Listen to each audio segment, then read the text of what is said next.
Bakit kaya minamadali ang isang diver sa oras na umaahon siya mula sa tubig? Hindi ito dahil pagod siya o sobrang init, kundi dahil may iniiwasang panganib sa kanyang katawan.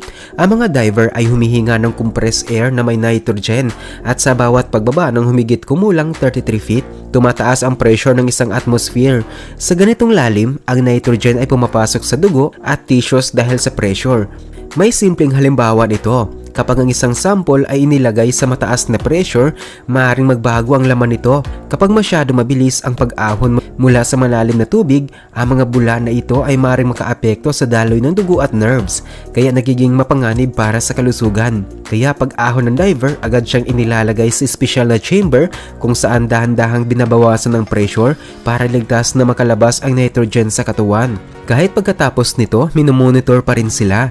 May ilang simpleng test para siguraduhin maayos ang pakiramdam at galaw. Sa ganitong trabaho, mahalaga ang bawat takbang dahil kahit maliit na pagkakamali ay pwedeng magdulot ng seryosong problema.